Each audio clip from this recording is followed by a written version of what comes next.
So these three hooks have had their stripes put on, and I'm getting ready to put on the glow-in-the-dark treatment. It's a type of Elmer's glue. It's called glow-in-the-dark. It's actually a kid's glue. It's for paper and stuff, but it works really, really well. And I'll be showing you a picture in the dark with the stripes glowing here after I've done them. So I'm going to work on this smaller lure. The process is not exactly like paint. So what I did is I have a little bit of the glue on a napkin, and I get a little bit of the glue, not too much, on the tip of this small brush, and I dab it on. And if you watch carefully, you can see it being drawn off the brush.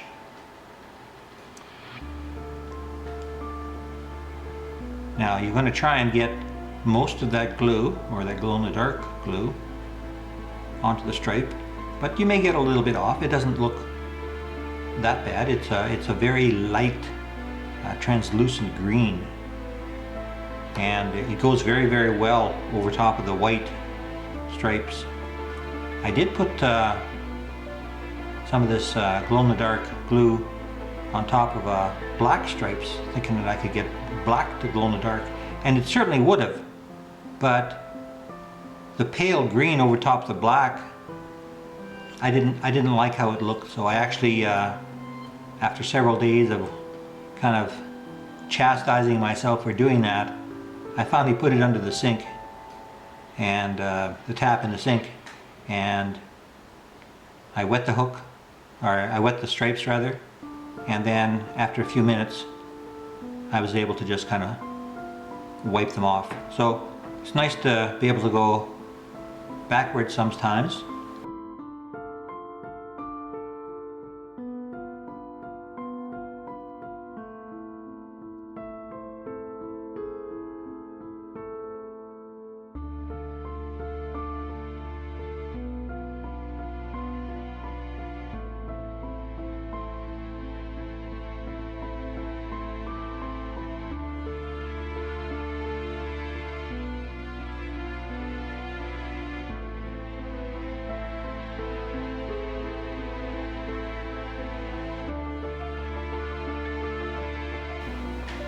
So I've completed the first coat of glow-in-the-dark treatment, and I'm not sure if the camera can catch this, but there's a little tiny bit of very, very fine sparkle in this glue.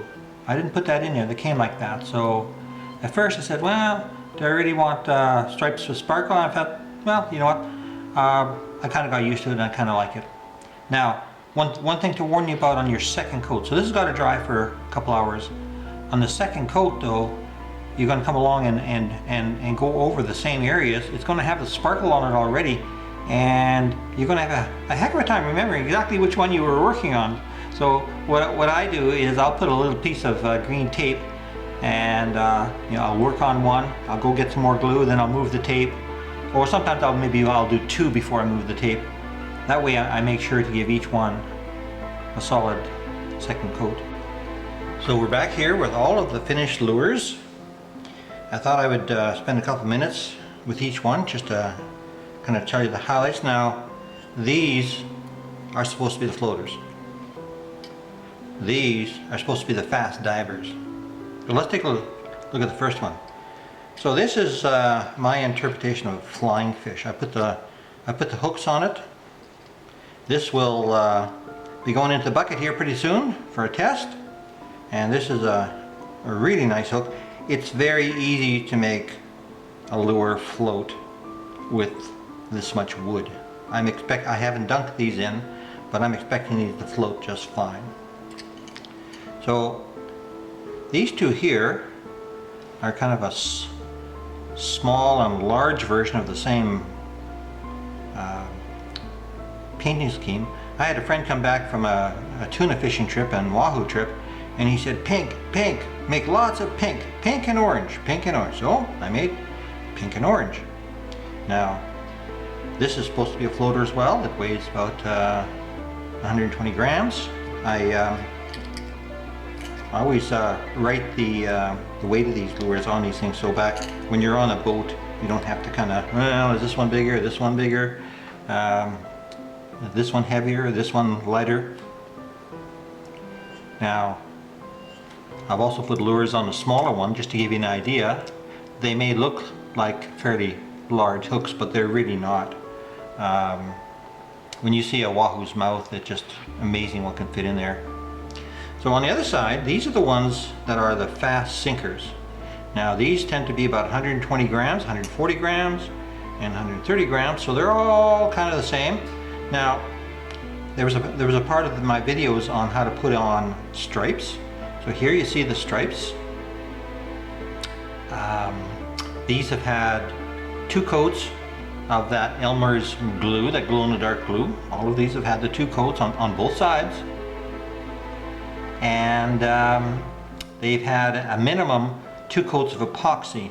And when I look at these compared to the first ones I showed you, that I had finished at the beginning of the video, I must say that I did a really excellent job on the eyes, much better than I did on the original ones.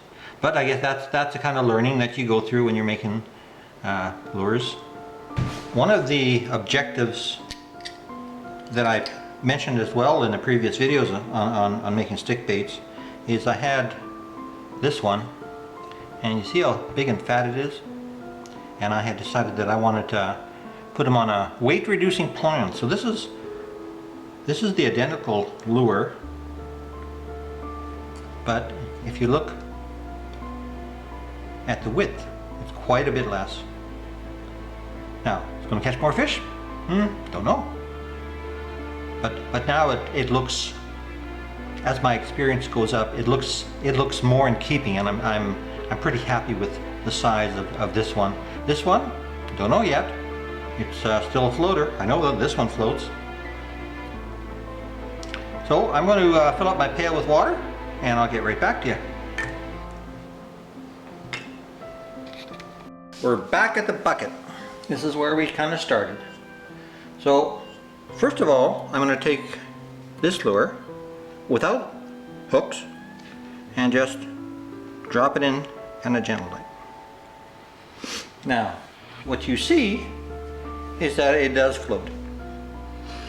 It's not quite as flat as I would have liked, but it is a floater, which means in salt water it will float even higher, 20% higher. Now I'm going to put that same lure. They weigh approximately 130 grams.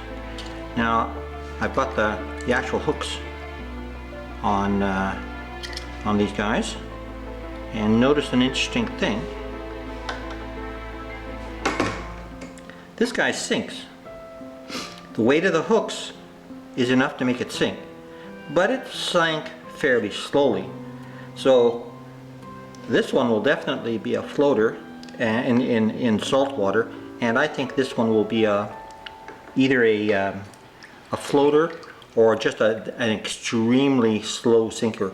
And I think once there's line on there and you give it a little bit of pull, that's going to come right up to the top. So I think these have met our objective as floater style stick baits.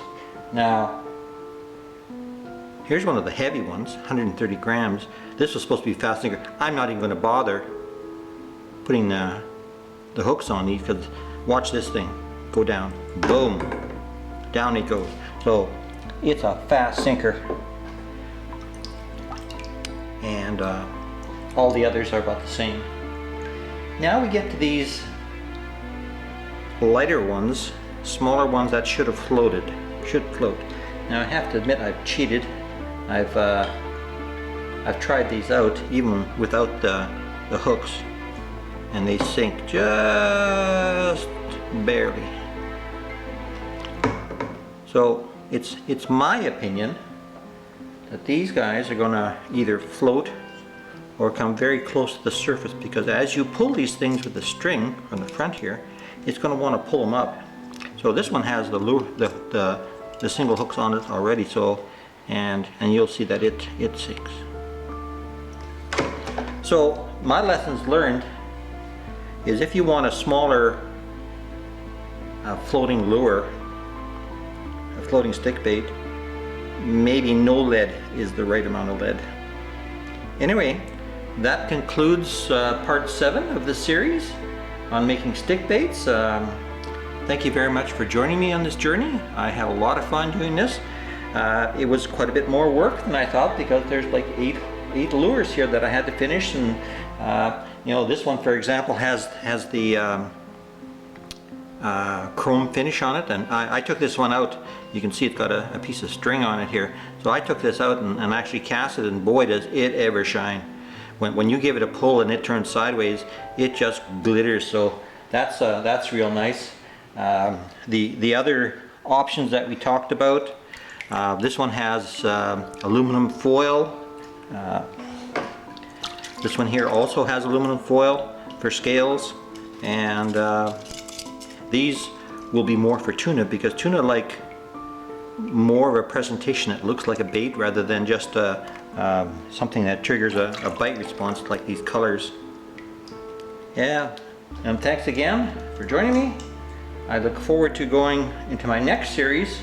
I'm going to make some poppers next, so that will probably be in September 2021. We're just getting over our COVID, and I'm looking forward to doing some work outside and going out and talking to people.